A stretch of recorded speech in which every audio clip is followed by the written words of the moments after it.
పురపాలక శాఖ మార్చులు మన గ్రామానికి ప్రభుత్వం పక్షాన ముఖ్య అతిథిగా వచ్చి వారి సుదీర్ఘ రాజకీయ జీవితంలో 6 మార్లు ఎమ్మెల్యేగా ఒకసారి ఎంపీగా గెలుస్తూ అనేక సంవత్సరాలుగా మంత్రి పదవిని అనుభవించినటువంటి వారి యొక్క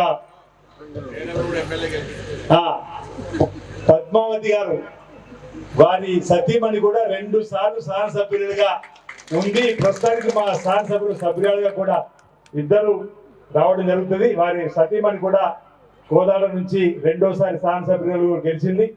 మరి అలాంటి పెద్దలు పిసిసి అధ్యక్షుడు 5 సంవత్సరాల పైబడి ఉన్నటువంటి వారు విమానాలు నడిపేటువంటి పైలట్ గా యుద్ధ విమానాలు మామూలు విమానాలు కాదు వారు నడిచినటువంటివి యుద్ధ విమానాలు నడిపేవారు. ఓసారి ప్రమాదవశాత్తు కూడా మరి వారు మళ్ళీ ఈ ప్రపంచంలోకి వచ్చిన సందర్భం దేశం కోసం పోరాటం చేసినటువంటి మరి గొప్ప నాయకుడిగా మనం చిత్రీకరించాల్సిన అవసరం ఉంది. వారు మృదు స్వభావంగా కూడా ఉన్నటువంటి సందర్భం, అందరికి కలుపుకుపోయే తత్వం. అలాంటి మరి పెద్దలు ఉత్తమ్ కుమార్ రెడ్డి గారు వారు పీస్ అధ్యక్షులు ఉండగానే మళ్ళీ మనం అందరం తిరిగి కాంగ్రెస్ పార్టీలోకి వచ్చినాం. వారు ఆహ్వానం పొన్న ప్రోగ్రాం అందరం కలుసుకొని మళ్ళీ కాంగ్రెస్ పార్టీ మన ప్రయాణమే నాది కాంగ్రెస్ పార్టీతో విద్యార్థి జీవితం నుంచి నా ప్రయాణమే కాంగ్రెస్ పార్టీతో మొదలైంది. రుద్రంగి రావడం 87లో గ్రామ కమిటీ కార్యదర్శిగా, అప్పుడు పెద్ద పొన్నం ప్రభాకర్ గారు డిగ్రీ కాలేజీలో సెక్రటరీగా ఎన్ఎస్ఐ నుంచి కాలేజీ సెక్రటరీగా 91 నుంచి వారితో నాకు పరిచయం. చొక్కరావు గారి అప్పటి రాజశేఖర్ గారితో అనుబంధం. ఆ విధంగా ఇద్దరు మంత్రులు పెద్ద పొన్నం ప్రభాకర్ గారు కూడా గతంలో ఎంపీగా కూడా మన ప్రాంతానికి అనేక సేవలు చేసిన సందర్భం.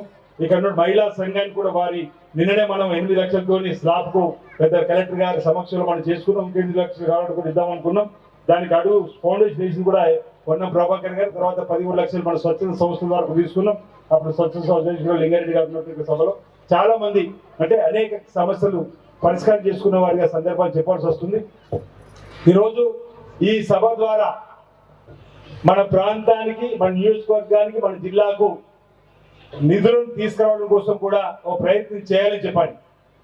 పెద్దలు ఇప్పటికే రాష్ట్ర ప్రభుత్వం పనితీరు చెప్పిండ్రు.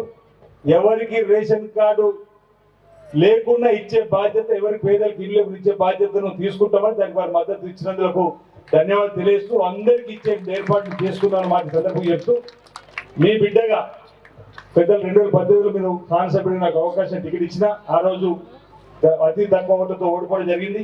ఇటీవల జరిగిన ఎన్నికల్లో రుద్రంగి గ్రామం యావత్తు కూడా ఇప్పుడు కాకపోతే ఇంకెప్పుడు మా బిడ్డని ఈసారి గెలిపించి తీరుకుందామని ప్రతి ఒక్కరూ కంకణ బద్దులై తమ ఓట్లనే కాకుండా తమ పరిచయం వస్తూ కలిపి గట్టిగా ప్రయత్నించిన ఎమ్మెల్యే గెలిపించిన తర్వాత ఈ గ్రామానికి అనేక నిధుల్ని తీసుకురావడం జరిగింది.